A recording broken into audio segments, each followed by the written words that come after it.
the Group 9 presenters. We are presenting a multi-phase strategy for managing and promoting collaborative learning in multi-grade classrooms. These are highlight challenges that face in multi-grade classrooms, different ages, abilities, and behaviors. Key strategies, clear routines, peer mentoring, positive reinforcement, and flexible support.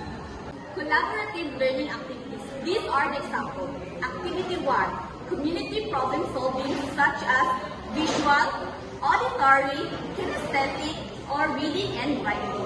Next is activity number 2, learning stations with mixed age teamwork. Next is resource utilization. Use totes, leaves, bottle cups, and old cartoons for hands-on learning, and also repurpose community stories and local culture as teaching tools. And for assessment, go beyond tests, portfolios, group projects, and peer feedback. Assess both individual progress and teamwork. Next is social dynamics.